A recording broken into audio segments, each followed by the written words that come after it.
O reencontro, um ano depois de chacoalharem o planeta com revelações que expuseram os maiores segredos do sistema de espionagem dos americanos e seus aliados. Desta vez num quarto de hotel em Moscou, a milhares de quilômetros de Hong Kong, onde o ex-agente da NSA, a Agência de Segurança Nacional dos Estados Unidos, Edward Snowden, entregou ainda não se sabe quantos documentos ultra-secretos para o jornalista Glenn Greenwald, americano radicado no Brasil, e para a documentarista, também americana, Laura Poitras. You know, it was so good to see them again. They've walked through hell and back to report this story, and you know, they've really been put under a microscope, put under scrutiny by all the most powerful governments in the world. And I think they stayed on the right side of the line. They worked to minimize harm, and they worked to maximize public gains again and again and again. And you can tell when I give them a hug, I see that they understand that, you know, they have gone through probably one of the hardest years of their lives. And they've come out on the other side with their heads held high. Os documentos, publicados principalmente pelo jornal inglês The Guardian, pela TV Globo e pelo americano Washington Post, revelaram que os americanos monitoram bilhões de pessoas no planeta, registrando a chamada metadata. Quem falou com quem, quando, por quanto tempo. Também registra todo o conteúdo de comunicações por e-mail, telefone ou redes sociais de vários países. Espionam empresas, a chinesa Huawei, de tecnologia de comunicação, a Gazprom, estatal russa de gás e petróleo, e a brasileira Petrobras. Até o Ministério das Minas e Energia do Brasil foi hackeado com a ajuda da espionagem do Canadá. Chefes de Estado têm suas conversas telefônicas e até mensagens de texto interceptadas. A presidente Dilma Rousseff foi um dos alvos. A chanceler alemã Angela Merkel também descobriu que suas ligações eram ouvidas e reagiu forte. O assunto foi parar na ONU.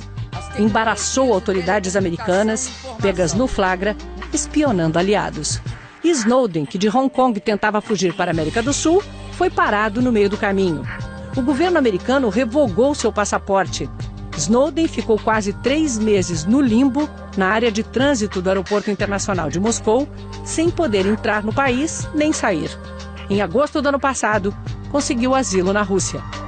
Edward Snowden se apresentou como responsável pelo vazamento logo que os primeiros documentos foram publicados. Segundo ele, para evitar que inocentes fossem perseguidos. Mas desde então, se afastou dos holofotes. Na semana passada, após indicar em que hotel deveríamos nos hospedar em Moscou, ele apareceu à nossa porta, pronto para falar. You didn't do any interviews for a year, with a few exceptions of the Washington Post, one email interview with us. Why? Why did you decide now to come forward and give this interview? So for me, when the story broke, I didn't want to be a distraction. I didn't want people to look at me, to think about me, instead of thinking about the issues. The problem was, the media in a number of countries was just, they're so fascinated with the people involved that they won't leave it alone no matter what. So people still talked about me, and I stayed away to try to discourage it, but it didn't work. However, what's amazing is that in the course of the last year, despite the distraction that the media, you know, used pursuing me, is that the debate continued to grow. And because of that, I'm confident that today, now, nearly a year on from the initial revelations, I can talk about things, I can talk about how I feel, and it's not going to take away from the debate. It's no longer a distraction. I can't take anything away from that. So I feel it's safe for me to discuss my feelings. Vamos começar pelo começo, quando o garoto de Maryland abandonou a escola sem terminar o ensino médio. What are your influences? I've had so many influences in my life that I don't like to pick out one. If I were to pick any single influence, without going into books specifically, without going into academic influences, I would say it's the internet. You know, I am a child of the internet. How about people, family, friends that influenced you? like I think everybody, anyone who has the benefit of close family ties can't help but be influenced by them. I don't like to talk about my family because it's very private. They didn't ask to be a part of this, and I don't want to drag them into my politics and my story. But you know, I've been inspired by the integrity of the people around me throughout my life. People who have been faced with really hard choices that were really uncomfortable, but somehow they found the strength to do what was right. How did you learn about computers? It was very natural. It was organic. I was kind of self-taught. I was fascinated with technology. When my father brought a computer home for the first time, or brought me into his office, and I used a computer there, I wanted to understand it. And then eventually I became that child who was always taking apart things, disassembling the toaster, and then not knowing how to put it back together. But then I had the benefit of a family that was smart enough to make the decision that if I'm going to take something apart, it should be something that I like, that I need to use, not the toaster oven. So when I take apart my video game, or whatever children are interested in, I can't use it until I figure out how to put it back together. And that was very helpful to me because it helped me begin to learn to understand things in a systematic way. After 9/11, you decided to join the armed forces and go to Iraq. What happened? So I didn't actually go to Iraq. I volunteered to do so because I believed in what the government was saying at the time, which was that the government of Iraq was creating weapons of mass destruction. They were planning to terrorize people around the world, chemical weapons, nuclear weapons, biological weapons, and that the leadership of Iraq was a dictator, and the people there were desperate for freedom. And I thought it was selfless, it was a noble thing to try to help free these oppressed people and to do some good for the world. When I got to the Army, there was an interesting political awakening because I saw that many people there were not interested in doing particular good for the world. They weren't necessarily interested in contribution. They were thinking about either the benefits of service or they were trying to fill some sort of macho image. What I can say is that there were plenty of good people in the military who I respected, and they were better built for service than I was because I had an injury and I didn't make it through training. And how did you start to work for the spying community? It was actually very shortly after I left the military. I applied for a position in the national security community as a security specialist. And because of that, I had to go through clearance, background investigations, and that allowed me to begin using my technical skills at a very high level. And this was without a college degree. This was without any normal track record of this behavior. And it was very valuable because it gave me a chance to see a larger world and contribute at a very high level. At which point you began to feel uncomfortable with the things you were seeing at work? It was really sort of a gradual awakening because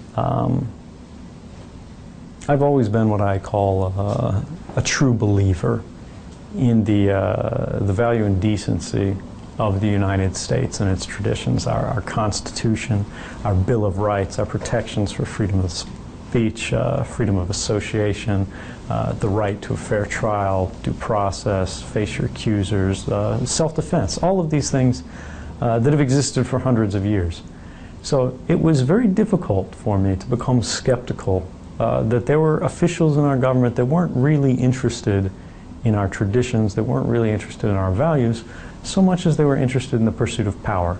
So it took me many years and exposure to many different things to begin to go, are we really, as a government, trying to do everything in the least intrusive and most responsible way? It's been not that they were trying to be evil. It's not that there's some evil empire in the United States. These officials, they're so insulated from the public by boundaries of classification and secrecy and unaccountability, where they can make a mistake or they can commit some crime and never be asked to answer for it. It allows them to act without thinking. And when you're the most powerful organization in the world, that's a very dangerous thing.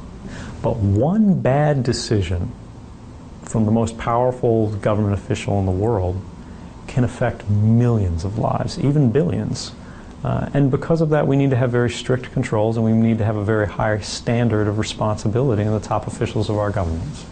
At which point did you decide to collect the documents and make them public? The point of no return for me was when I saw James Clapper in front of the American Congress. He's the Director of National Intelligence, the most senior sort of spy official in the United States. The man who I was working for, more or less, raise his hand and swear an oath to tell the truth to the Congress on TV in front of the American people. And he was asked a question, does the United States collect the communications or collect any kind of records at all, on millions or hundreds of millions of Americans? And he said no. But I knew that was a lie, because I could see the systems that showed exactly that. What was amazing was that the congressman who asked the question also knew it was a lie. And all of the members of the committee that was questioning this official, they also knew it was a lie. But they didn't correct the record. They didn't ask him to amend his statement. They just let it sit. And that's that central point, where if our most senior officials aren't accountable, if they can lie, if they can abuse their power and not face any consequence, it encourages more of the same behavior. We get a less accountable government that becomes more and more dangerous, not just to individuals, not just to privacy, but to the concept of liberty, the concept of freedom. Because when we think about all the reporting of last year, it's not about privacy, it's about liberty. To what extent should individuals be free? To what extent should we be able to call our friends, to talk to our girlfriends or our boyfriends, to ride the bus across town, to buy a book, to check out something at the library, to watch a movie, without that being recorded and watched? I think, and traditionally what we've always done, is required, if the government is going to intrude into an individual's private life, that they have to have some reason for it, that they go to the judge and they say, we need to watch this person, we think this person's involved in criminal activity. If we watch everyone in society all the time, if we watch every man, woman, and child from the time they're born until the time they die, if we create records of all of their activities, can they be said to be free? It has an effect on human behavior, because when we know we're being watched, we change what we do. Brasileiros são reconhecidos no mundo inteiro como aficionados de videogames. O que poucos sabem é que jogando online podem ser espionados. Even video games are watched by the NSA? Yeah, actually video games are specifically watched by the National Security Agency, by the British Intelligence Agency, and other intelligence agencies around the world, I'm sure. In the United States, they claimed that video games would be used as a method of communicating for terrorists or spies. But it's really crazy, I think, because video games are insecure methods of communication. There's no encryption, there's no protection. And these companies, the companies that run the video games, they typically log the conversations for abuse, to see if people are saying bad things, if they're committing some fraud. So why would terrorists use it? Why would spies use it? It doesn't make sense. But yes, the NSA has been monitoring it regardless. There are stories in the newspaper about it. Some people say that collecting metadata is not that harmful because they are not watching the content, which we know now that is not true, that some of the content is collected and stored. What is so important about collecting metadata? What is so dangerous about it? The problem is, when you assign a detective to follow someone, it's very costly, It's very invasive. You violated this person's sense of privacy. But because it's so expensive, it's only used when it's absolutely necessary, when the government knows we have a very good reason to do this. Metadata makes it almost free. There's almost no cost associated with it. So what do? Metadata monitoring that happens on a mass scale, and today we monitor metadata around the world. It's pervasive global surveillance. Means the United States government and other intelligence agencies around the world have assigned private detectives to follow all of us, every citizen, every man, woman, and child, around in all of our daily activities, to write logs of those activities and put them in a bucket, even though they don't need them today, just in case they want to know what you did some other time. One thing that people ask very frequently is, how did a 29-year-old have access to all those classified documents? How did you access them? There's sort of been a misinformation occurring in the U.S. media that was then propagated by the international media, which was that I was some low-level employee and I didn't really have any understanding of these materials. I was actually functioning at a very senior level. I had written policies on behalf of the United States government. I had I had been in meetings with the very top technical officials in the NSA and the CIA. The CIA's chief technology officer I had met with. And my role in some of these positions was when the U.S. government, when the Central Intelligence Agency, for example, had a technical problem that they simply couldn't solve, they needed experts, technical experts from private industries who had wide experience in all of these different areas to suggest, how can we do this? How can we fix this? How can we come up with a solution? And that was my job. I was what's called a systems administrator, or a super user, which means that I had more access than almost any other official in the intelligence community, because even the director of the National Security Agency or the Central Intelligence Agency or any of these things, when they want to see some document, when they want to understand some program, they have to ask for someone, show me this, tell me about this, brief this for me. As a systems administrator, you are the person who can see all of that, because you are the one who controls all of the information. Why didn't you release all the documents in a website, for instance, or to WikiLeaks that would publish all of them? Well, first off, I think what WikiLeaks does is very important, and I think they have a role in the press. I think they're incredibly courageous, and they take risks that other organizations run away from.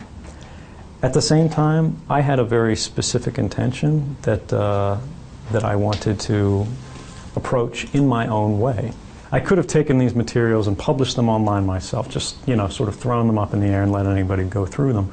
But I didn't, because I felt the way that I could minimize my own political biases, my own judgments, and make sure that the public interest is always served, is by partnering with responsible journalists, by big institutions, major newspapers who I have a lot of trust in. I wanted to submit it to a system of checks and balances. Organizations like The Guardian, The Washington Post, The New York Times, Globo, Der Spiegel, all of these organizations, their editors could say, hey, we think maybe we should minimize this because it might cause some risk to some individual.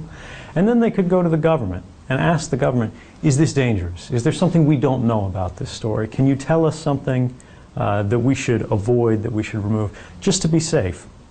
And by doing this, I can take myself out of the equation, make sure that I'm not making decisions for a whole country, for a whole government, for anything like that. And instead, we can let the free press do what it does best, which is help citizens become informed voters and think about the kind of societies that they want to live in. Did you read all those documents? Do you know exactly what's in every one of them? Yeah, I think Glenn's actually on the record. He's mentioned that all the documents that he received were categorized, they were organized, they had been labeled. I evaluated all of the documents that were provided to journalists through one means or another. There's not a single week passed by this past year without a new document, a new revelation about the activities of the NSA and the Five Eyes. Is there still more to come? I'll leave the news to the journalists. Yeah, there definitely is a lot more to come. The system is unbelievably vast. Sorry about the Portuguese. Ainda tem mais revelações sobre o Brasil? Com certeza, tem mais documentos que vai mostrar brasileiros e o mundo que os Estados Unidos está fazendo dentro do Brasil e também o Inglaterra e outros países também. This is a man who is in country where he has taken refuge. Do you think that it will come a time when you can go back to the US without being prosecuted for treason, which is what you would face today if you go back? I would really like to think so, but that's not a question I can answer. That's up to my government. There's no question that if I could choose anywhere in the world to be, I'd be at home in the United States with my family, working for my government, and doing everything I can to continue contributing to the society that I love so much. But the reality is that there's a great resistance in some areas of government in the United States, in some agencies of government, where if an official is embarrassed by the policies that they promoted, that they tried to keep secret so the public wouldn't find out, and then they're revealed, they can use their authorities to make things very uncomfortable for someone. Journalists have been asking the government again and again and again, can you show that anyone was hurt, that anyone was killed, that any lives were lost, that there was any harm or any danger caused by these disclosures? And they've never been able to show a single example, even though they've been asked again and again and again. But the political situation in regard to myself hasn't really changed. And I would like to hope that there will be a chance for a better public discussion about how we protect whistleblowers from the retaliation of government in the United States and other countries around the world. But until then, I'll have to wait. Under which conditions would you go back now? You have a lawyer trying to negotiate a deal with the American government so you can go back home. What would be the conditions for you to go back now?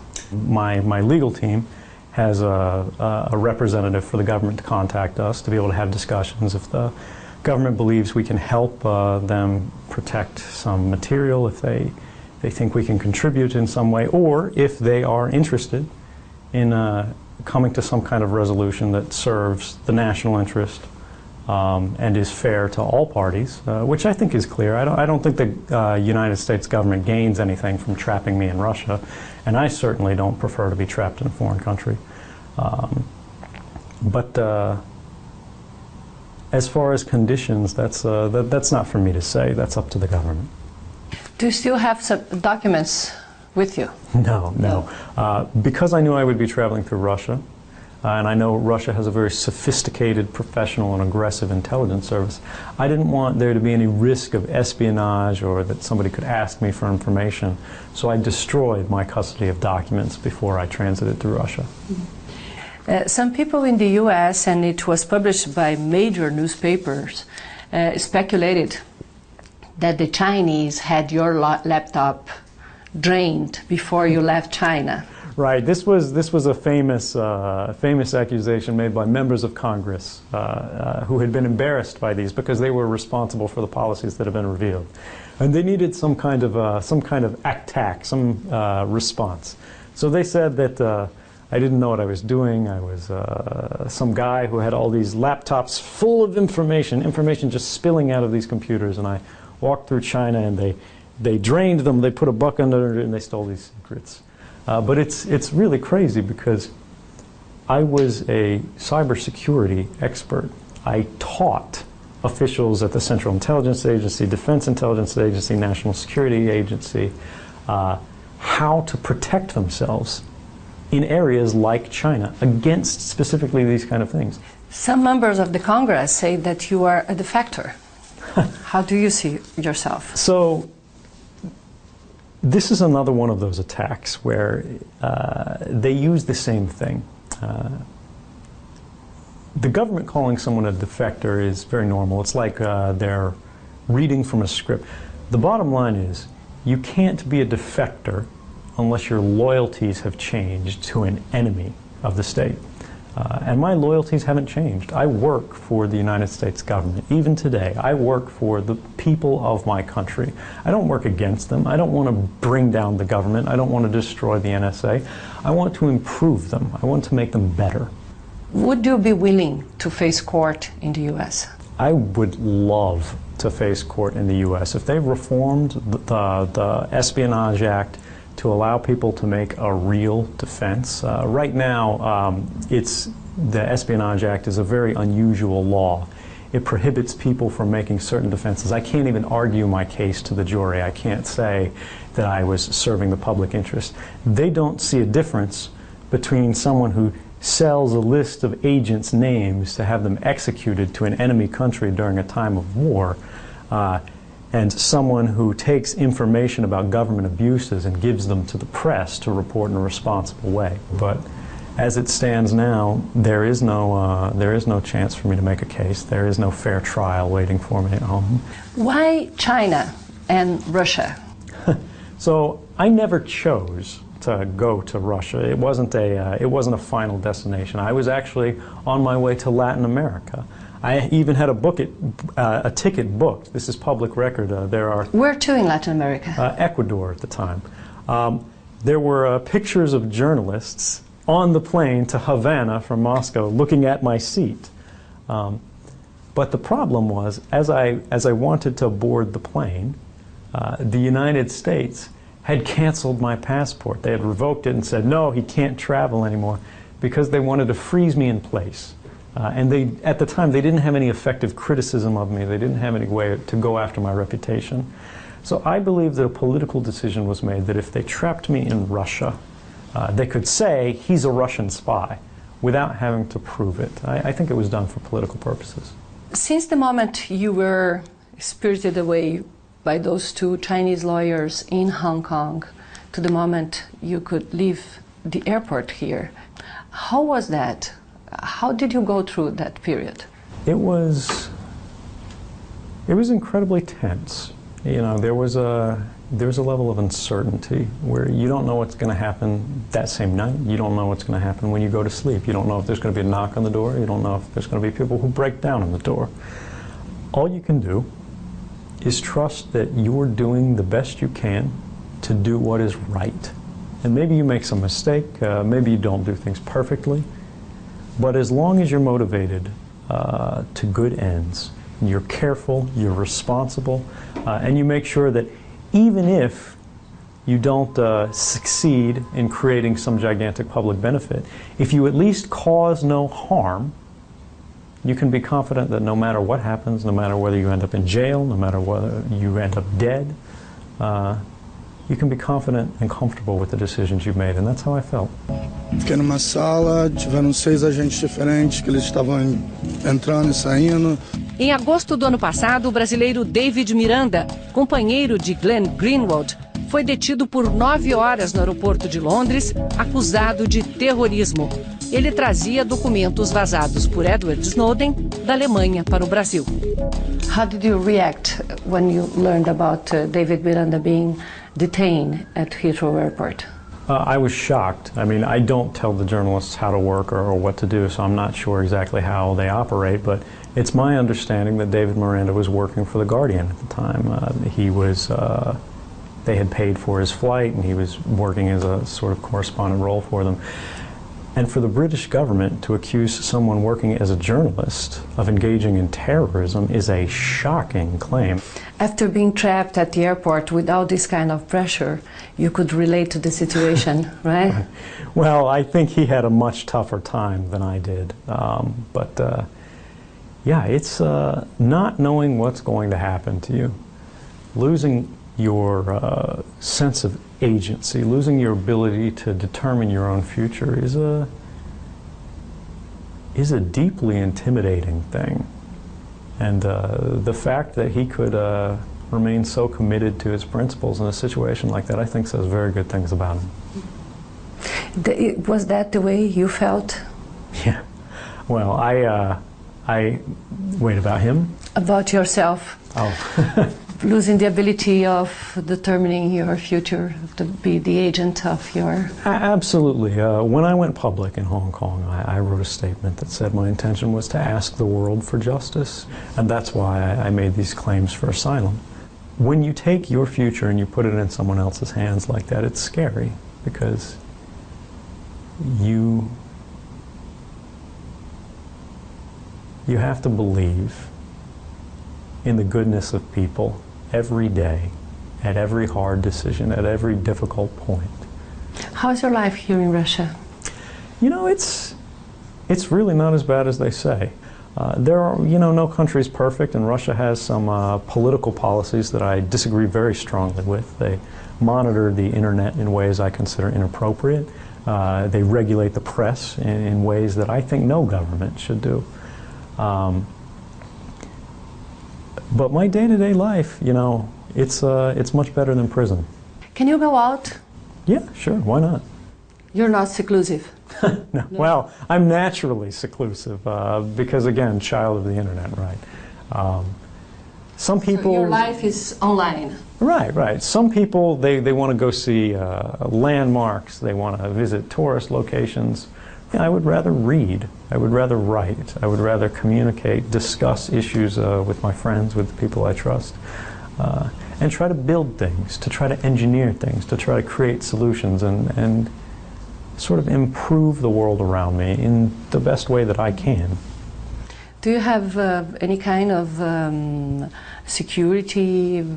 Do the Russians watch you, or? Well, the Russian services, again, I'm sure they're involved in some kind of surveillance, but I don't see it. For me... It's not ostensive? No.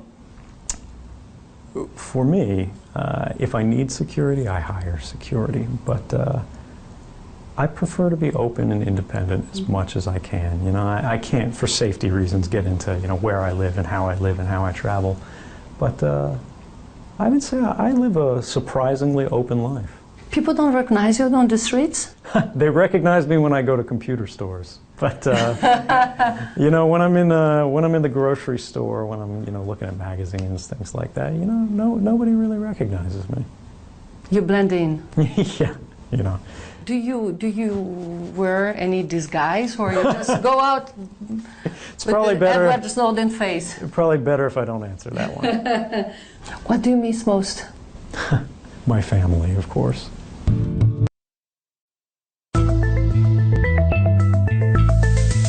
Ainda este ano, Laura Poitras lança um documentário sobre a saga de Snowden.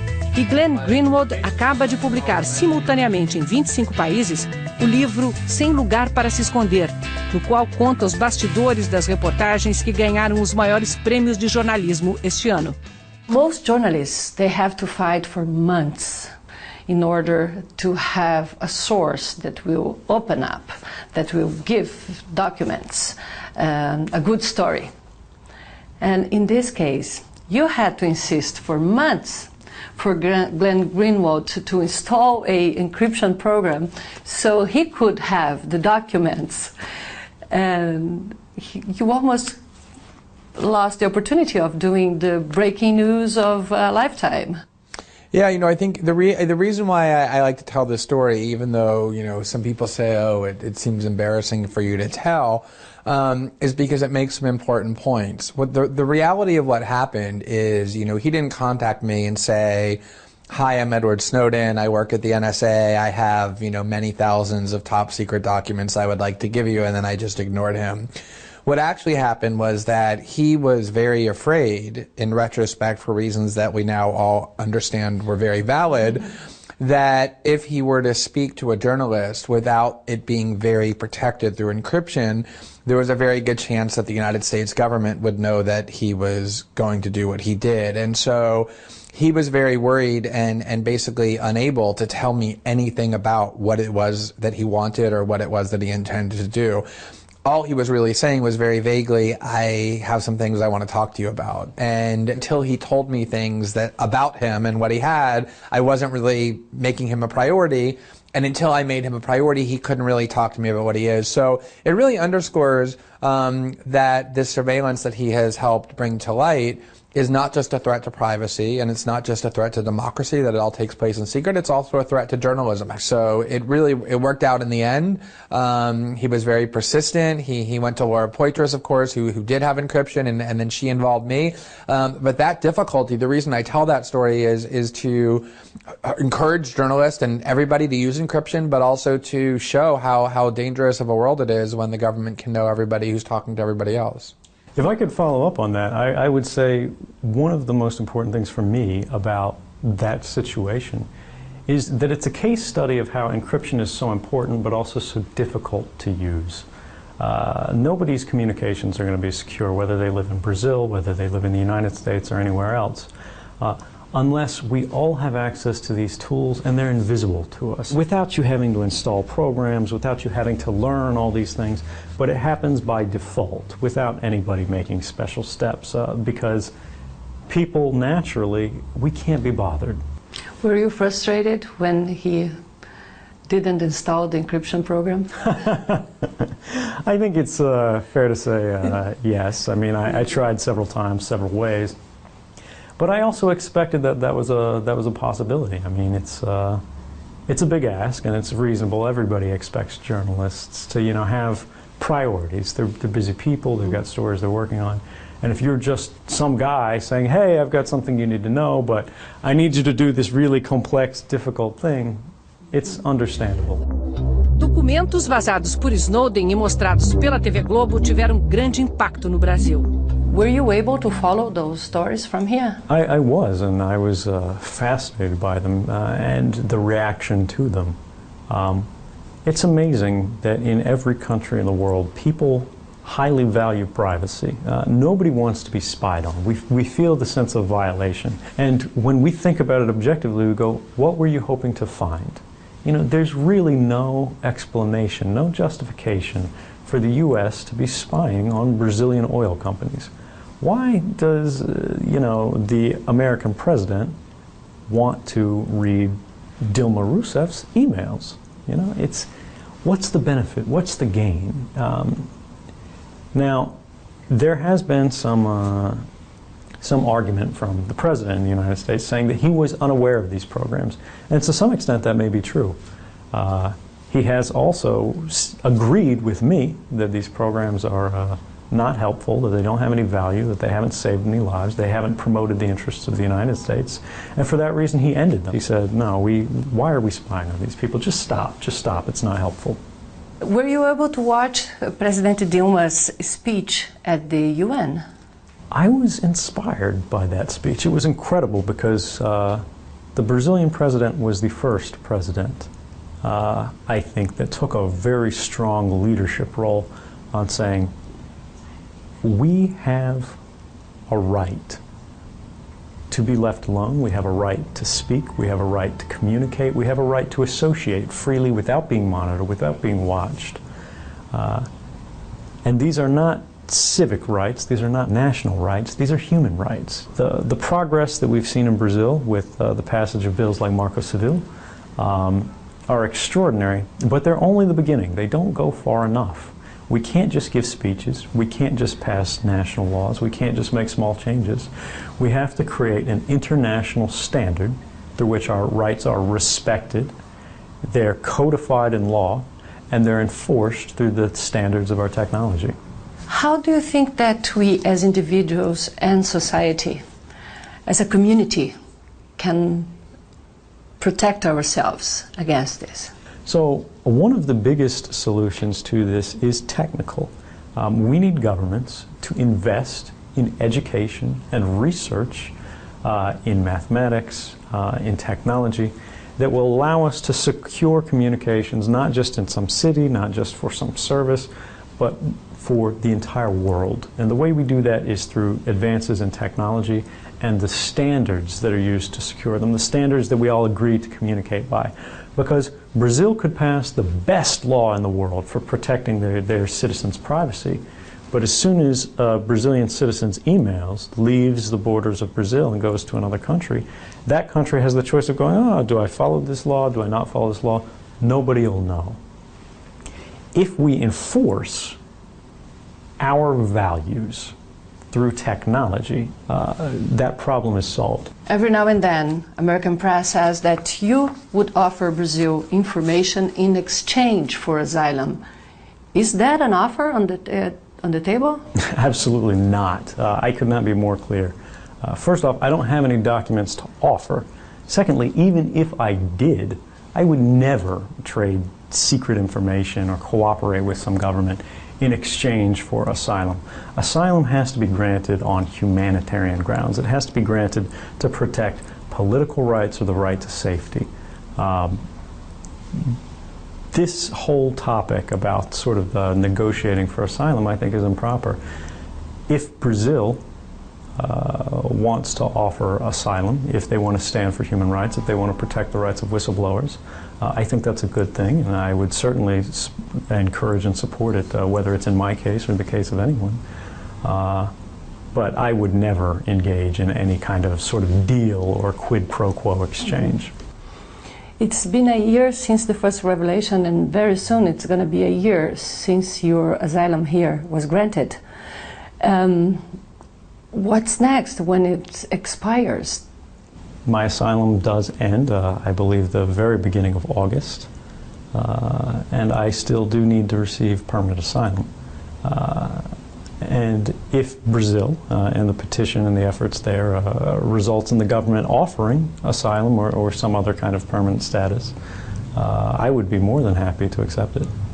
More than 1.2 million people signed the petition asking President Dilma to give you asylum. Would you like to live in Brazil? I would love to live in Brazil. I think Brazil has a great reputation. They're a growing country. They're rapidly developing, not just economically, but in so many new ways with science and technology and culture. Even their gaming culture, you know, online. Brazilian gamers on the internet are recognized by people around the world. Even their in-jokes, their cliches.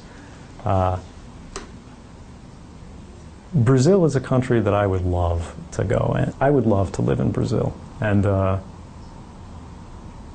you know, if 1.2 million Brazilians would like to invite me, I would definitely welcome their invitation and be happy to accept it. And in fact, I already sent a petition to the Brazilian government requesting asylum. So if they chose to offer it, I would definitely accept. So you did send the request? Absolutely, yeah. Back when I was in the airport, I sent requests to countries around the world. Brazil was one of them. It was a formal request. But the Brazilian diplomacy said they never got a request. That's news to me. It could be, maybe there's some procedure they say wasn't followed. Many countries have said that you have to be in their national territory to apply for asylum. Maybe they've done that. Maybe that's something for people to follow up on. You know, tens of thousands of NSA's employees, people working for national security, for the spy agencies in the US. Do you feel like you're a divergent? No, actually, I think the people who work for the NSA, the people who work for all of these different organizations, they're good people trying to do good things in a hard time with a lot of morally gray choices. The problem is not the people at the working level. The problem are not the rank and file employees. The problem are the senior officials who are setting policies, and they're making bad decisions, they're making bad policies, and they're creating unlawful programs that they know can't be defended. So they use secrecy to protect themselves from embarrassment and accountability rather than to protect the nation from any kind of real threat. And that's a critical problem that we need to reform. But I know for a fact there are other employees around the intelligence community in the United States who were deeply concerned and unsettled and troubled by the same programs I was, because anybody who looks at these programs, regardless of whether you work for the NSA or whether you work for NBC, can see that these go too far. There's a line between what is necessary and appropriate and what we're doing simply because we can. And the President himself has said the time in which we do things because we can is over. Just because we can do something doesn't mean we should, and I agree with that. Do you think that the way the NSA operates is really helpful to fight terrorism? It's not. And efficient? It's definitely not efficient, and it's definitely not effective, and you don't have to trust me to say that. The first court in the United States to ever review this program in the open found that these programs had never stopped a single attack or saved a single life in the United States from any kind of imminent terrorist attack. They also said it was Orwellian in its scope and violated the rights of everyone in the country. The president commissioned 2 independent White House investigations with full access to classified information to look at everything the NSA had done with these programs and to see was there any unique value that justified continuing these programs, and they said there was not, and the program should be ended. One of those investigations said the program had no basis in law at all and never should have been begun. And the Congress in the United States, both houses, are now saying these programs need to be reformed, they need to be ended, and protections need to be instituted to make sure something like this never happens again. I think that's an incredible statement, an incredible rejection of the fact that these programs are necessary and appropriate for defending terrorism, because if they were, would all 3 branches of the American government be saying we need to end them? Are you happy? I am. It's been an incredible challenge. It's been a really tough year. I've worked harder than I think I've ever worked before, and you know, it is hard for me to be separated from my family, to be unable to go home, to be able to participate in my government and my society as fully as I'd like to. But at the same time, I can go to sleep every night and be confident that the choices I made, even when it was really hard, were what I felt were the right choices. And because of that, I can wake up every morning with a sense of satisfaction.